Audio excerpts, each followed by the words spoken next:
नमस्कार दोस्तों, जय श्री कृष्णा। आप सभी का स्वागत है हमारे YouTube चैनल गुरु भारद्वाज में। आज मैं आपको बताने जा रहा हूं कि जब लग्नेश सप्तम भाव में बैठता होता है तो उसका क्या फलादेश होता है। तो यदि आप एस्ट्रोलॉजी के लर्नर हैं, यानी ज्योतिष आप सीख रहे हैं, ज्योतिष सीखना चाहते हैं या ज्योतिष पर आपका विश्वास है, तो इस वीडियो के अंत तक जरूर बने रहिएगा, क्योंकि ये वीडियो आपके फलादेश में बहुत उपयोगी रहने वाला है। दोस्तों, लग्नेश सप्तम भाव में बैठकर क्या फलादेश देता है, इसको सही से समझने के लिए सर्वप्रथम हमको ये समझना होगा कि लगन, लग्नेश और सप्तम भाव, इनका संबंध किन चीज़ों से होता है हमारे जीवन में। तो दोस्तों, जो लगन है वो लगन हम स्वयं हैं। हमारे स्वयं की शरीर की शक्ति, क्षमता, हमारे नैन नक्श, हमारा फेस इंप्रेशन, फेस वैल्यू और हमारी सोचने की शक्ति, सोचने का तरीका, हमारा जीवन का झुकाव किधर रहेगा, इस चीज़ का निर्धारण करता है हमारा लगन। और लगन में जो राशि पड़ी होती है उस राशि के स्वामी को ही लग्नेश कहते हैं। और यदि हम सप्तम भाव का विचार करें कि हमारे जीवन में सप्तम भाव का क्या महत्व है, सप्तम भाव से किन चीज़ों का विचार किया जाता है, तो सप्तम भाव से विचार किया जाता है हमारे जीवन की साझेदारी, चाहे वो व्यवसाय बिजनेस की साझेदारी है या फिर हमारे संबंधों की साझेदारी है। हमारी साझेदारी जीवन में कैसी चलेगी, जीवन का बहुत महत्वपूर्ण अंग है साझेदारी। यदि जीवन में साझेदारी हमारी सही नहीं चल रही है तो हमारा जीवन सुखी नहीं रहेगा, क्योंकि कोई भी व्यक्ति इस संसार में अपने लिए नहीं जीता है, अपनों के लिए जीता है। यदि अपनों के साथ उसका समन्वय, उसका तालमेल सही नहीं रहता है तो कहीं ना कहीं उसके जीवन में सुख अधूरा रहता है, वो व्यक्ति दुखी रहता है। तो जीवन की जो साझेदारी है, चाहे वो पत्नी के साथ है या अन्य किसी संबंधी के साथ है, इस चीज की जानकारी हमको देगा सप्तम भाव। और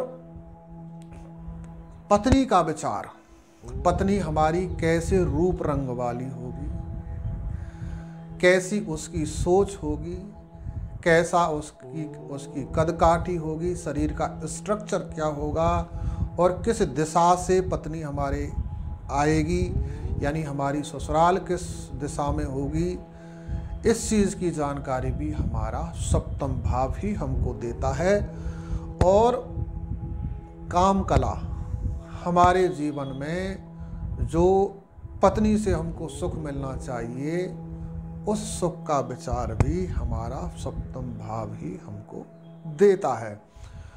और हमारे शरीर के अंगों की बात की जाए तो जो हमारे शरीर के गुप्तांग हैं, पुरुषों का अंडकोश है, उस चीज़ का विचार भी सप्तम भाव से ही किया जाता है। सप्तम भाव यदि शुभ ग्रहों से युक्त है तो उसको जो गुप्तांग संबंधी जो शक्ति है वो बहुत अच्छी रहेगी, चाहे वो स्त्री है या पुरुष है। यद्यपि स्त्री की कुंडली में कारक और होता है और पुरुष की कुंडली में कारक और होता है। यदि हम किसी पुरुष की कुंडली का विचार कर रहे हैं तो सप्तम भाव का कारक शुक्र होगा, और यदि स्त्री की कुंडली का विचार कर रहे हैं तो वहाँ पर कारक जो होगा वो बृहस्पति होगा। पति का विचार स्त्री की कुंडली में किया जाएगा तो वो बृहस्पति से किया जाएगा, सप्तम भाव और बृहस्पति। और सप्तम भाव से ही गुप्त रोगों का विचार किया जाता है। यदि सप्तम भाव किसी का पीड़ित है, या लड़की है या लड़का है, स्त्री है या पुरुष है, तो वो उसको गुप्त रोग दे जाएगा। तो गुप्त रोगों का विचार भी जितना भी किया जाता है वो सब सप्तम भाव से किया जाता है। और व्यक्ति के अवैध संबंधों का विचार, स्त्री है या पुरुष है, उसके अवैध संबंधों का विचार भी सप्तम भाव से ही किया जाता है। और यदि हम अपने संबंधों की बात की जाए, रिश्तों की बात की जाए, तो भतीजे का यानी अपने भाई के लड़के का विचार भी हम सप्तम भाव से ही करते होते हैं। अब यदि लग्नेश सप्तम भाव में बैठा हो तो क्या फलादेश होगा? तो लग्नेश जहां पर भी बैठेगा व्यक्ति का जो जीवन का झुकाव है उधर ही रहेगा। जब सप्तम भाव से लग्नेश का संबंध बनेगा, यदि शुभ होकर लग्नेश का संबंध सप्तम भाव से बनेगा तो ऐसा व्यक्ति हर संबंध को बड़ा समर्पित होकर निभाने का प्रयास करता है, बखूबी निभाता भी है, चाहे सामने वाला अपनी ओर से गलती करता रहे, लेकिन ये अपनी ओर से पूरी ईमानदारी के साथ संबंध को निभाने का प्रयास करता है। बिजनेस व्यापार में ये व्यक्ति जो बहुत अच्छा रहता है और किसी के साथ साझेदारी करके भी ये व्यापार करता है तो इनकी साझेदारी समाज में एक मिसाल बनकर उभरती होती है। बहुत लंबे समय तक इनकी साझेदारी निर्विघ्न रूप से और बहुत प्यार से चलती रहती है। वो एक एग्जाम्पल सेट कर देते होते हैं।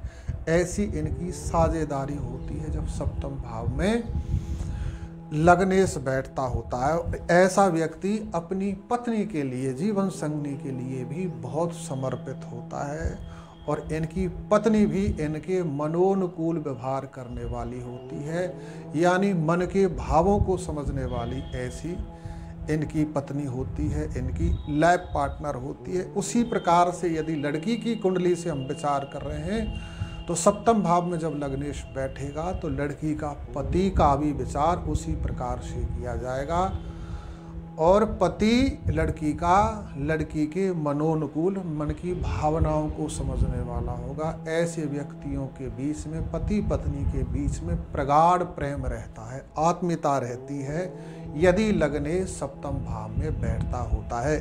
क्योंकि कुंडली में सबसे शुभ कोई ग्रह होता है तो वो लग्नेश होता है।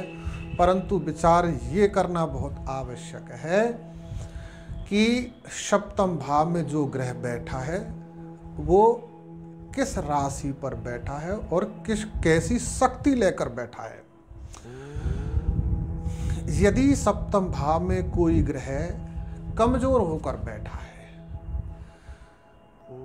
6 प्रकार के जो बल हैं, स्थान बल, दृष्टि बल, दृक बल, नैसर्गिक बल, ये जो 6 प्रकार के जो बल हैं ग्रह के, ये इसको प्राप्त हैं तो उसको सप्तम भाव से संबंधित जितने भी सुख मिलने चाहिए वो सभी सुख ऐसे व्यक्ति को मिलते होते हैं। यदि सप्तम भाव में बैठा लग्नेश स्वस्थ अवस्था में नहीं है, यानी बलहीन है, कोई पापी ग्रह उसको देख रहा है या वो अस्त अवस्था में बैठा है, तो लग्नेश सप्तम भाव में बैठकर स्वयं को और सप्तम भाव से संबंधित जो सुख है उन सभी को प्रभावित करेगा।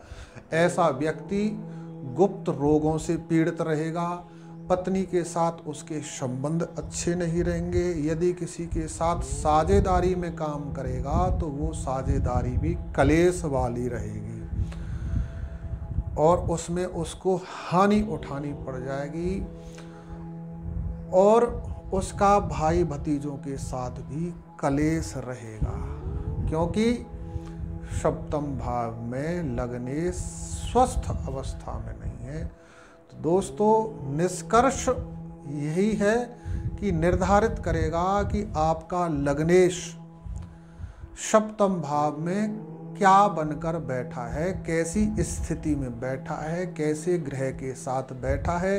यदि वो शुभ होगा तो उसके शुभ परिणाम आपको मिलेंगे। सप्तम भाव से संबंधित जितने भी सुख हैं लग्नेश वो सभी सुख आपको देगा।